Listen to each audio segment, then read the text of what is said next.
darme cuenta imaginé tu voz. ¿Cómo dirían esas 6 palabras? Vi tu mensaje en el contestador. ¿Cómo ha podido pillarme en pijama? Y hola, ¿qué tal? ¿Estás por Madrid? Hace 2 días creo que te vi.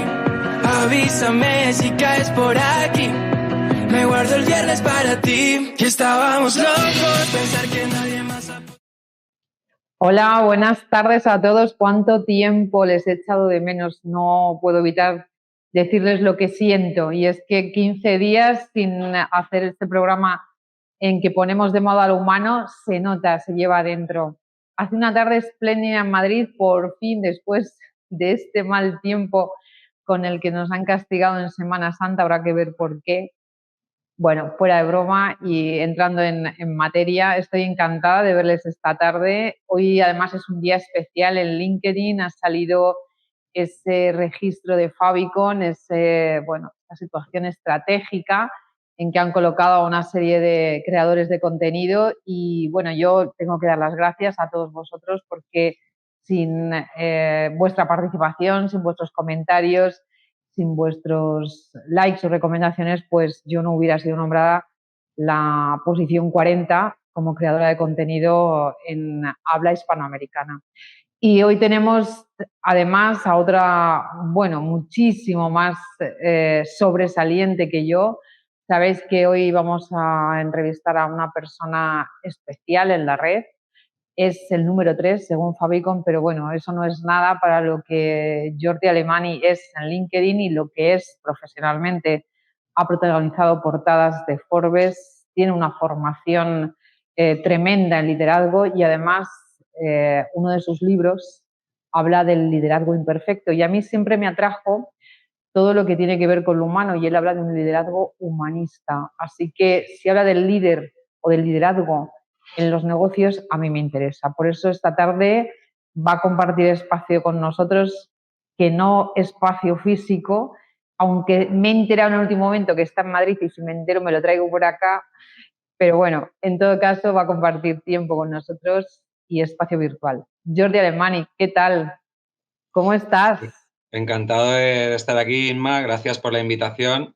Enhorabuena por esa posición 40 en el ranking de Favicon, que se dice pronto, entre 200 creadores de contenido que a nivel mundial, en habla hispana, pues estar en esa posición obviamente tiene mucho mérito, así que te felicito por ese trabajo que estás haciendo y feliz de estar aquí contigo y con las personas que nos estén viendo.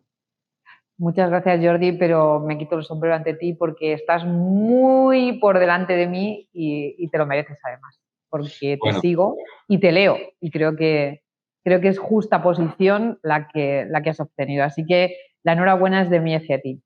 Yo quiero empezar la entrevista preguntando a Jordi Alemany, que todos vemos esa parte humanista, ¿no? Y ese liderazgo que tú, valga la redundancia, lideras en LinkedIn. ¿Cómo es Jordi Alemany fuera de ese perfil profesional? Pues un tipo yo creo que muy normal, muy natural, muy cercano, muy de estar con las personas, muy amigo de mis amigos, muy de cuidar, y una persona pues que tiene muchos defectos, que con los años pues esos defectos en ocasiones pues todavía se pronuncian más, que trata de aprender continuamente y que desde que tiene uso de razón pues ha estado pues tratando de dejar una pequeñita huella en el mundo y de ayudar a otras personas. Eso es un poco, yo creo que la definición de quién soy yo. Me gusta eso de que dices de ayudar a otras personas, porque también es algo que a mí me mueve desde que era niña y bueno, pues en ese camino vamos, en ese camino estamos. Yo te he leído en LinkedIn, he leído tu banner y te defines como un humanizador de negocios, y yo te quiero preguntar, primero, ¿qué es exactamente un humanizador de negocios? Y segundo, ¿cuándo te diste cuenta que ese era el camino, tu camino? Pues a ver, un humanizador de negocios yo creo que es alguien que trata continuamente de mejorar los entornos laborales, los entornos de trabajo y el mundo empresarial, pues porque especialmente en las últimas décadas ha tendido a una deshumanización, a un foco excesivo en el corto plazo, en el número, en el resultado económico, y las personas pues han quedado en un segundo plano en esa ecuación, cuando deberían de ser, no digo que tengan que estar por delante del resultado económico, pero sí que tienen que ser la variable multiplicadora de ese resultado económico, de la rentabilidad, de la productividad, de todas esas métricas que tienen que ver con los números. Y ante esa pérdida de foco en lo humano, pues creo que surge la necesidad, al menos yo lo detecto así hace un tiempo, de que alguien, no solo yo, sino una corriente de opinión formada por muchas personas en diferentes geografías, pues trate de contrapesar y de subrayar la importancia que tiene el ser humano en ese contexto. Y bueno, pues el denominarlo humanizador de negocios, yo no he inventado ninguna rueda, ni esta ni ninguna. Es un término que yo bebo de fuentes anglosajonas permanentemente. Sigo mis referentes, casi todos son norteamericanos o ingleses, pues porque nos llevan algo de ventaja en el campo del liderazgo, de la gestión empresarial, etcétera, y porque he vivido en esos dos países buena parte de mi carrera. Y es un término que identifiqué, no recuerdo a quién exactamente, pero que me gustó por lo autodescriptivo que es, porque creo que uno tiene que tener un pitch corto y que no haga falta mucha explicación para transmitirle al mundo el valor que aportas. Y creo que Business Humanizer o humanizador de negocios, en un ascensor, en 2 segundos, a quien se lo comentes, rápidamente le va a generar una idea gráfica de a qué te dedicas. Y de ahí, bueno, esas serían las dos respuestas a tu pregunta. Bien, bien. Yo ya al hilo de esta, aunque yo tengo preparado más o menos un listado de preguntas, al hilo de tu respuesta, yo te diría o te preguntaría mejor si hay diferencias entre el liderazgo aquí en nuestro país y el liderazgo donde tú has dicho que tienes tanta experiencia y donde te has desarrollado profesionalmente, que es en Estados Unidos y en el mundo anglosajón. ¿Hay diferencias? ¿Hay sustanciales diferencias, Jordi? A ver, dependiendo del ángulo que queramos aplicar, de la mirada o el prisma desde el cual observemos el liderazgo, obviamente desde vamos a decir, el elemento común y el factor denominador clave que nos une a todos, que es esa componente de ser humano, hay pocas diferencias. Al final los humanos tenemos una serie de necesidades básicas, unas de subsistencia o supervivencia, como son pues, el tener un plato de comida en la mesa, el poder respirar, el estar sanos y el tener una cierta, un cobijo, una cierta protección frente a las adversidades externas. Y esas las compartimos todos. Y luego están las necesidades un poco más superfluas o aspiraciones o deseos, que son pues el que nos quieran, el sentirnos importantes, el tener reconocimiento y el crecer y autorrealizarnos, autodesarrollarnos. En ese sentido, creo que quizá las diferencias no radican tanto en la parte baja de esa pirámide de Maslow, sino más en la parte intermedia a la parte alta. Y en ese sentido diría que lo que han hecho los anglosajones, también porque su cultura, la cultura protestante versus la católica, propicia mucho más esa relación individual contigo mismo, es entender que, en primer lugar, el liderazgo comienza por autoliderarte. Creo que hay mucha más conciencia de la necesidad de guiar tu propia carrera profesional, tu propia vida en la sociedad norteamericana o anglosajona en general. Y, por otra parte, hay menos necesidad de ser salvado, porque como te autolideras, tienes menos necesidad de que otros te lideren. Y en ese sentido sí hay diferencias considerables en la manera en la que pues, la gente se relaciona con sus trabajos, las relaciones que se mantienen entre empresas y empleados y, en definitiva, pues vamos a decir, la necesidad de que alguien venga y te proporcione un sustento en el largo plazo versus el deseo de proporcionarte a ti mismo esa supervivencia, ¿no? Y ahí sí que hay diferencias. Jordi, leyendo tus posts, leyendo tu biografía, siguiendo un poco tus artículos y ahondando un poco más en tu literatura, ¿existe un efecto Jordi Alemany en el liderazgo una vez que han pasado por tus manos? A ver, no diría tanto, no, mi ego quizá hace 20 años te hubiera respondido que sí, algo. Hoy en día, ya con la edad que tengo, ya peino muchas canas y me he pegado muchos batacazos y diría que mi ego está muy domesticado y sin duda habrá personas a las que les he podido dejar una cierta impronta, pues porque he sido generoso, he compartido mi experiencia, les he ayudado a crecer, que es algo que a mí me ha definido como jefe, como líder, llámalo como quieras, a lo largo de mi carrera. Siempre he dedicado mucho tiempo a mis equipos, pero también he sido muy exigente, por lo tanto, en algunos casos seguramente encontrarías personas que dirían que la huella no ha sido tan positiva. No aspiro a ser alguien tan transformacional o al menos no para un gran colectivo. Simplemente, si, como decía Teresa de Calcuta, si no puedes dar de comer a cientos, trata de dar de comer o de alimentar al menos a una persona cada día, ¿no? Entonces, si alguien de los que nos está escuchando hoy, después de escucharnos, se siente un poquito mejor o más inspirado o con más ganas de hacer cosas o de contribuir a transformar el mundo empresarial, pues me daré por satisfecho. Pero no, al menos desde mi conciencia y mi aspiración, no pretendo ser un referente, no va por ahí. Bueno, yo voy a seguir con ese lado que tienes tan domesticado, que es tu ego, porque lo acabas de decir, me encanta la frase, de verdad que sí, está muy bien. Y yo quiero saber cómo lo has domesticado siendo una persona que has ocupado portadas en Forbes, que además eres top voice en LinkedIn, que llevas escritos 2 libros, uno eres coautor. ¿Cómo domestica uno su ego con ese nivel que tienes casi 300.000 seguidores en LinkedIn, que todos te leemos, te seguimos, casi eres un profeta? ¿Cómo domestica uno su ego? Pues mira, lo domestica, la vida te lleva a la domesticación del ego. Cuando te das cuenta de que endiosarte solo te aleja de las personas y no te acerca, cuando te das cuenta de que en lugar de lograr tus objetivos, te distancias de ellos y las resistencias son mayores. A la gente no le gusta la gente arrogante y esto es una realidad. Lo podemos ver en las grandes figuras, llámese pues, Cristiano Ronaldo, Leo Messi.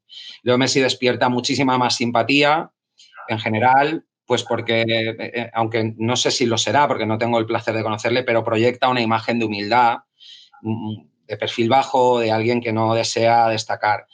Cristiano Ronaldo, que cuenta con millones y millones de seguidores y admiradores, despierta mucha más animadversión, precisamente porque bueno, pues es muy consciente de sus éxitos y además se siente muy orgulloso de ellos.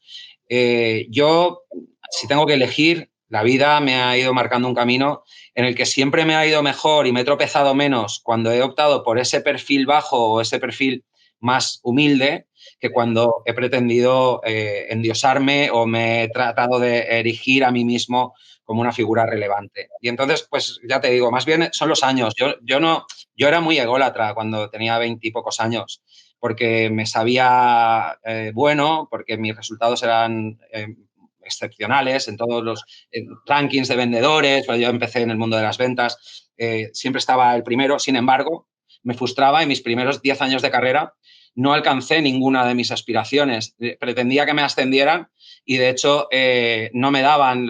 Aquellos que ocupaban las posiciones de la alta jerarquía en las organizaciones en las que yo trabajaba me rechazaban porque no veían en mí una persona con capacidad de liderar, veían en mí un perfecto killer, un icebreaker, un francotirador que daba siempre en el centro de la diana, pero no veían a una persona capaz de gestionar a otras personas. Hasta que tuve la fortuna de que un mentor apareció en mi camino y me hizo comprender que todo lo bueno que yo tenía como individuo era irrelevante en el siguiente escalón, que era al que yo quería ascender o acceder, que era el de poder guiar a otros y poder convertirte pues, en una persona que ayuda generosamente a que otros crezcan. Así que descubrí ahí que para eso había que dar un paso atrás y no ser siempre el primero que aparece en la foto, sino más bien darle el protagonismo y ceder las medallas a otros. Me ha gustado mucho tu respuesta. La verdad, ¿qué quieres que te diga? Me parece muy razonable y muy sensata, como la mayoría de tus respuestas. Jordi, eres consultor, mentor, eres formador. Tú, cuando llegas a una organización que ha requerido tus servicios, ¿tu labor es preventiva o ya es para ayudar a reparar, o sea, para reparar, para solucionar problemas? Sí, a ver, por desgracia, muchas veces cuando se recurre a un consultor, es como medida paliativa, es porque el cáncer ya está muy avanzado y los dolores son intensos. Y el nivel de dolor genera, sobre todo, tiene un impacto negativo en todos los niveles de la organización, incluido el estamento más alto, que es cuando aparece la necesidad y se aprueba por parte de aquellos que lideran la organización ese gasto de traer a alguien de fuera. Sobre todo, y esa voluntad de abrir un poco, de abrirse en canal y reconocer aquellas cosas que no han hecho bien. Te diría que rara vez se contrata a un consultor con carácter preventivo. No vamos al médico cuando no nos duele nada. Más bien nos descuidamos y vamos al médico cuando de repente un día tenemos un problema grave. No vamos al mecánico a pasar mantenimientos del coche salvo que nos lo marque la centralita y podamos perder la garantía. O sea, nos tienen que obligar de alguna forma, nos tienen que penalizar para que adoptemos una mentalidad preventiva ante casi cualquier situación. Los humanos vivimos muy en el presente continuo y miramos poco al futuro, salvo para imaginarnos escenarios positivos, porque no solemos imaginar el futuro en catastrófico. Tienen que venir las series de Netflix a discernir un poco esas distopias. Dicho esto, respondo a tu pregunta. A mí me llaman cuando las cosas están mal, igual que a la mayoría de consultores, mentores o formadores. Ya, me lo imaginaba de todas formas, es muy habitual.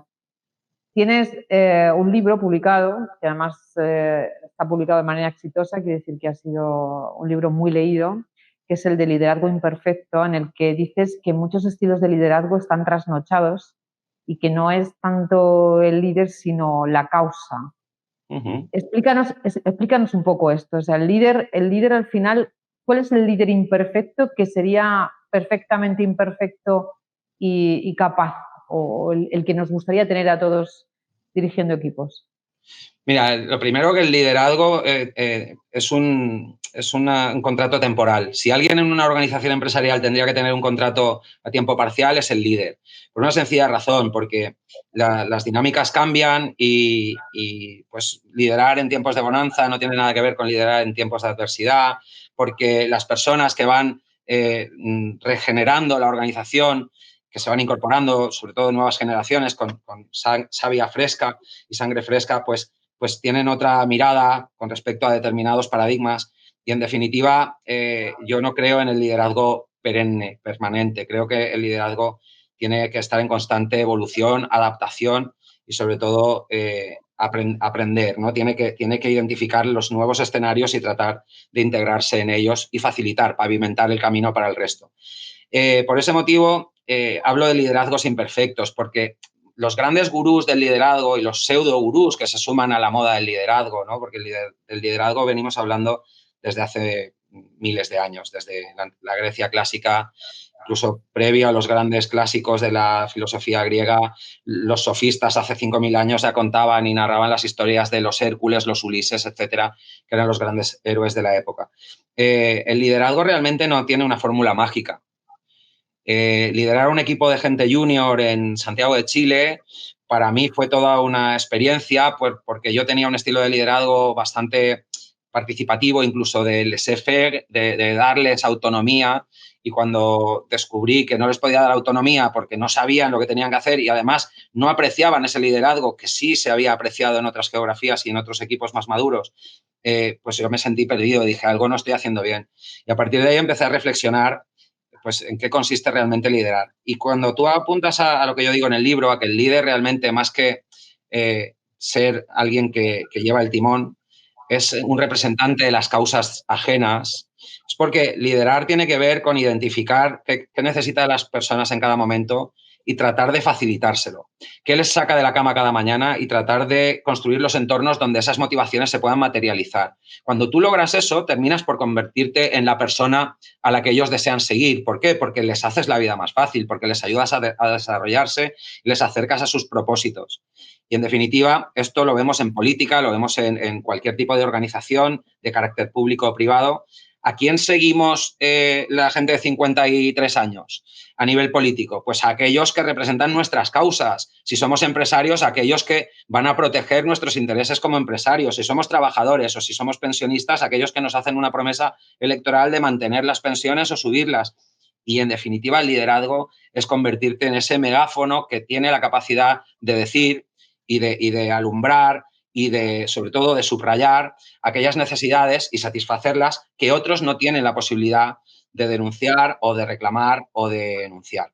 Y creo que va por ahí el liderazgo y es por eso lo defino como imperfecto, porque no hay una fórmula mágica, no hay 7 claves para convertirte en un líder excepcional y todas esas chorradas que a veces vemos en redes sociales, ¿no? Para generar clickbait, pero que tienen poco de realidad.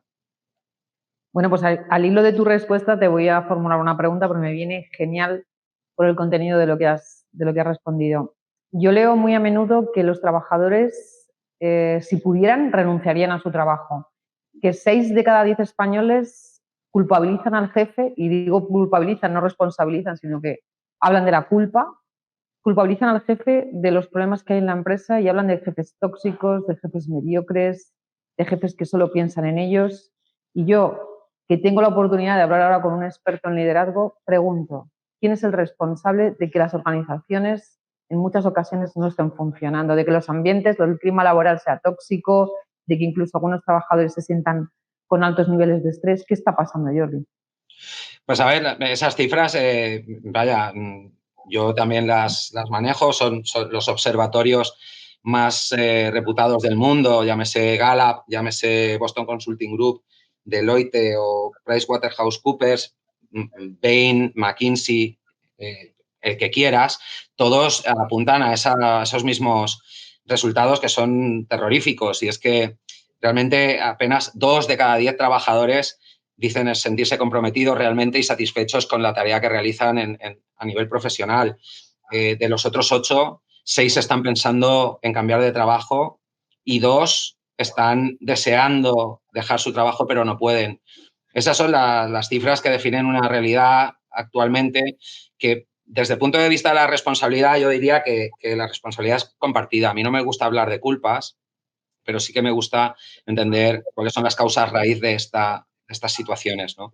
Porque, en definitiva, no ayudan a nadie. Los primeros perjudicados son los empresarios. Las grandes corporaciones están sufriendo unas rotaciones nunca vistas antes, rotaciones involuntarias de entre el 20 y el 30% en el mejor de los casos y en algunos casos dramáticos por encima. Responsabilidades, pues mira, desde el punto de vista empresarial, estrictamente empresarial, qué duda cabe que la responsabilidad de que una empresa funcione es de aquellos que ocupan las posiciones de liderazgo, porque de otra manera no estarían en esas posiciones. Se les contrata, se les asigna la función de tomar decisiones que beneficien al mayor número de personas posible, sobre todo representando los intereses de la organización, económicos y sociales o de sostenibilidad. Si las cosas no van, claramente hay que incorporarlos a la conversación. No digo hay que apuntarles con el dedo, pero hay que invitarles a que adquieran conciencia acerca de aquellas cosas que quizá podrían hacer algo mejor. Pero, claro, las empresas son simplemente un elemento más del ecosistema social, de esta sociedad que hemos construido entre todos. Cuando esas empresas promulgan unos estilos de liderazgo estrictamente autocráticos o incluso tóxicos y unas culturas que dañan la salud de las personas y deterioran su bienestar, de alguna manera es porque el resto lo toleramos. Es decir, si yo entro en un bar a las 12 de la noche y quiero que me den de cenar, pues va a haber un trabajador que va a tener que estar trabajando a las 12 de la noche, ¿no? Entonces, todos somos de alguna manera éticamente responsables de lo que ocurre en el resto de partes de la sociedad, porque están interconectados. Si educamos de una determinada manera a nuestros jóvenes, pues si, por ejemplo, les decimos a los jóvenes en el colegio que no pasa nada, aunque llegues el último en una carrera de compañeros, te van a dar una medalla igual porque estamos promoviendo esa igualdad a la baja, pues si llegan al mundo laboral y el primer día llegan tarde y les pegan un golpe o les ponen una amonestación, estamos generando una incongruencia. En definitiva, la sociedad tiene que diseñar un plan con elementos de convergencia y la responsabilidad de que todos esos elementos estén interconectados y fluyan es un poco de todos. Pero en el ámbito empresarial no cabe duda que los líderes empresariales son aquellos que tienen la posibilidad de cambiar las cosas y la responsabilidad de hacer que las cosas pasen. Me gusta eso que has dicho al final porque precisamente es algo que yo estoy peleando cada día en mis aulas. Yo en muchas cosas soy muy tolerante y además muy adaptable, creo mucho en la flexibilidad, pero esto en algunas cosas es imposible. Yo con mis alumnos peleo la hora de entrada en las aulas y cierro con llave porque algunos todavía tientan a la suerte, ¿no? Y dicen, bueno, voy a echar un pulso a ver si ella se relaja y me deja pasar. Y les digo, no, es que esto repetidamente en un puesto de trabajo puede llevarte a un despido. O sea, es que tienes un compromiso. Es una lucha contra, no sé si es la vagancia, la desmotivación o el todo vale o el que nos igualen a la baja, ¿sabes? Y para mí es una pelea. Luego ya cuando ha transcurrido unos meses y a final de año sí veo ciertos logros y que sí que algunos han interiorizado el mensaje y sí veo progresos, pero es cierto que a mí me provoca una lucha continua de hacerles entender que hay cosas que tienen que mejorar y que son, o sea, que no se pueden cambiar, que yo no le puedo dejar entrar un cuarto de hora todos los días tarde a clase porque eso lo van a hacer la empresa y eso al final pues se va a castigar, o sea, es que es así, tenemos un compromiso y tenemos esa obligación, independientemente de lo que has dicho sobre los líderes y sobre otro tipo de cosas que también son importantes. Jordi, yo te voy a hacer una pregunta ya por una curiosidad que tengo y es que todos tus posts en LinkedIn generas muchísimo contenido y del bueno, son en amarillo, ¿por qué? Bueno, hay una cuestión de marketing y neurobiología detrás. Hay determinadas combinaciones de colores a las que el cerebro humano no se puede resistir. Una de ellas, muy conocida por todos, es el amarillo-negro, que además a mí me encanta esa combinación de color. El amarillo es provocador, es rompedor, hace que tus pupilas directamente se dilaten y tu amígdala se inflame y se excite, ¿no? Y eso hace que cuando pasas con tu dedo haciendo scroll down en ese feed y aparezca un post con esos colores, pues te llame la atención y quieras saber qué hay detrás, ¿no? Y eso invita a que te lea más gente. También la estructura de la publicación, siempre dejo la frase inacabada y los 3 puntos para que tengas que darle a ver más. Esa parte de comunicación e influencia a la hora sobre todo de definir mensajes y de generar con esos mensajes la curiosidad en otras personas, es algo que manejo desde hace muchos años y que he tratado de desarrollar a través del estudio, de la práctica y sobre todo del aprendizaje de otros que lo hacen muy bien. De ahí esos colores, podría haber sido rojo y negro, podría haber sido azul oscuro y blanco, que también son combinaciones, pues los vemos en los logos de grandes corporaciones del sector bancario, de grandes marcas de refrescos o de grandes marcas de fotografía, ¿no? Todas esas combinaciones de colores tampoco las ha inventado Jordi ni nadie en particular, simplemente los que saben de marketing y de neurobiología se dieron la mano un día y dijeron, creo que si aplicáis esto os va a funcionar y efectivamente funciona. Como me gusta a mí decir, nada es por casualidad, sino por causalidad. Yo esperaba una respuesta más o menos acorde con la tuya. Jordi, tú que te dedicas a humanizar, ¿cómo pones de moda lo humano fuera del ámbito profesional? Yo sé que estás poniendo de moda lo humano todos los días en tu trabajo y muchas horas, pero ¿cómo lo haces cuando no estás en tu trabajo?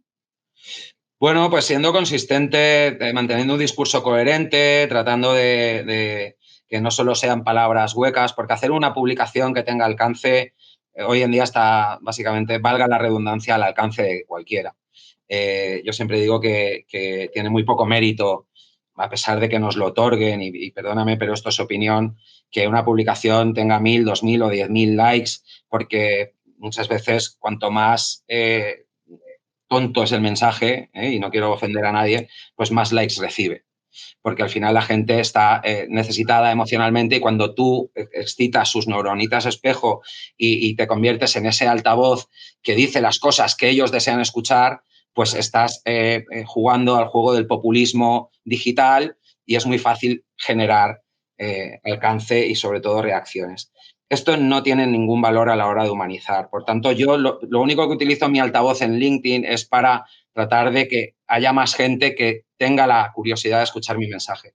Respondiendo a tu pregunta, ¿cómo lo hago? Pues lo hago luego en el día a día cuando trabajo con clientes, pues siendo coherente y tratando de trasladar todas esas palabras y esos discursos más teóricos, más, vamos a decir, de buenismo, a una realidad y sobre todo tratando de construir puentes entre lo que es el negocio, el mundo de la empresa y lo que es la necesidad acuciante cada vez más de que las personas se sientan respetadas, bien tratadas, etc. Hay una frase que me gusta mucho, que desconozco el autor y lo he buscado, pero si alguien nos quiere apuntar el autor, yo se lo agradeceré, que dice que es mucho más fácil ser consecuente cuando no tienes que tomar grandes decisiones.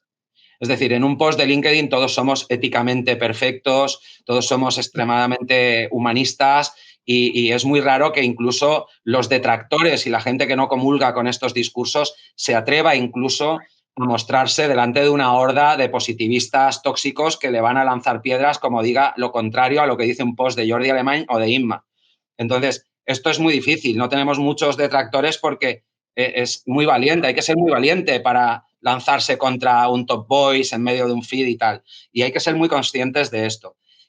Lo que tenemos que hacer es todo lo que promulgamos en nuestros posts, pues luego tratar de llevarlo a la realidad del día a día, y sobre todo si eres formador, consultor, pues tratar de compartir experiencias en las que tú, si estás abogando por el aprendizaje continuo y diciendo que esa es una de las esencias del liderazgo, pues compartas con las personas que están en tu aula tus experiencias, tus errores, tus vulnerabilidades y las lecciones que has aprendido. Porque eso es lo que convierte la teoría en algo aplicable y convierte el conocimiento en herramienta, que es lo que realmente necesitan las empresas.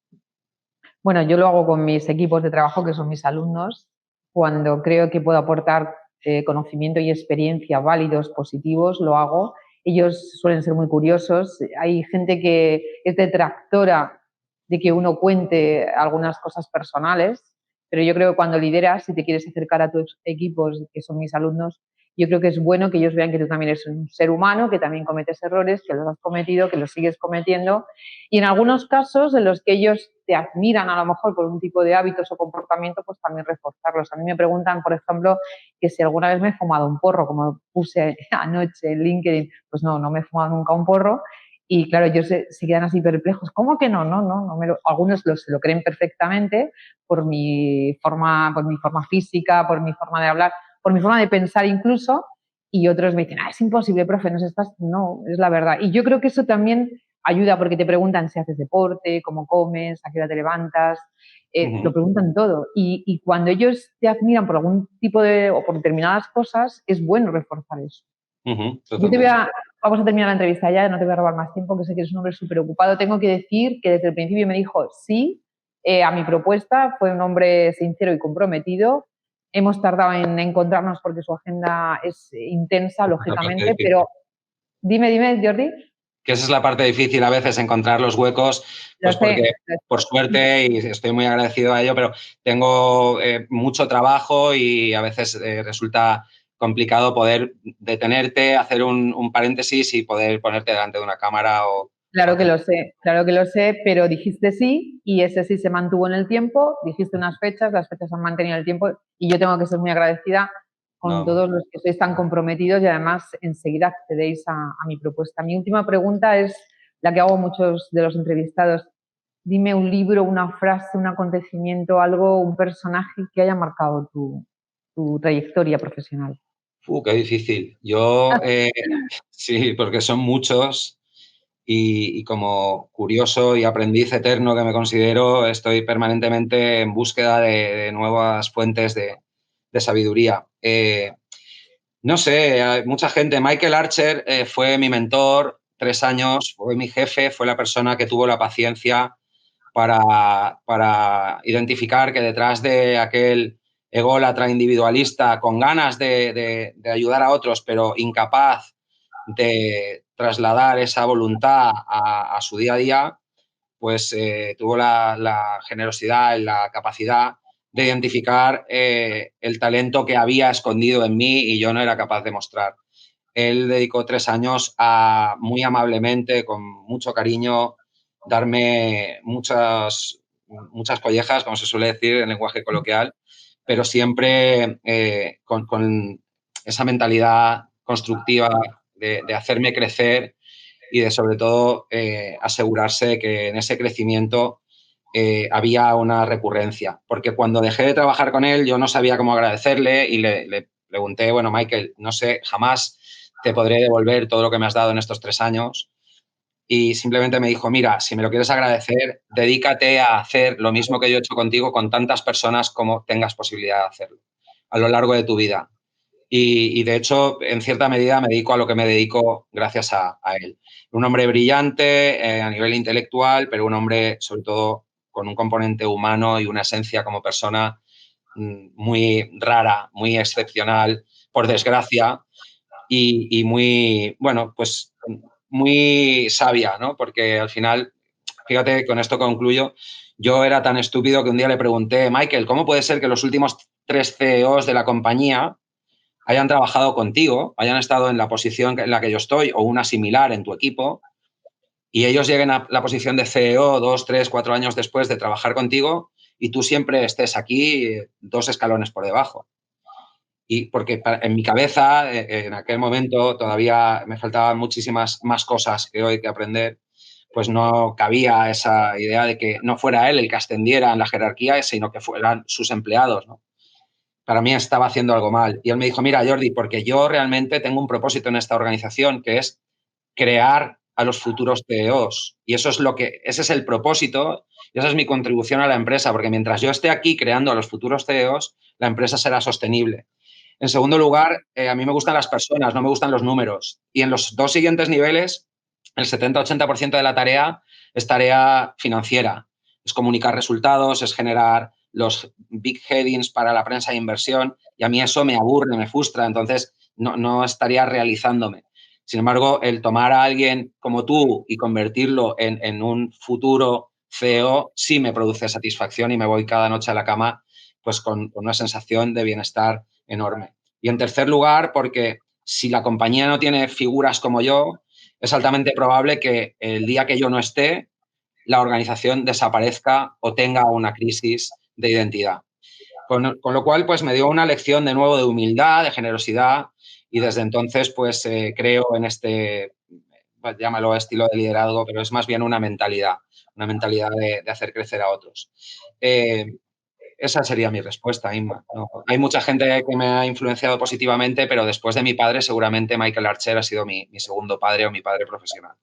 Yo siempre tengo a mis padres como los primeros influyentes e inspiradores en mi vida también, porque aunque no eran personas con una alta formación académica ni con un bagaje académico potente, sí que es cierto que me infundieron una serie de valores que hoy en día me han servido. Tú has repetido mucho una frase que es ayudar a los demás, tanto algo que te inspira todos los días, algo que te empuja y además algo que te decía tu mentor y eso lo he recibido yo desde que era pequeña por parte de mi madre y luego después otras personas que obviamente han influido también fuertemente en lo que ahora es mi trayectoria.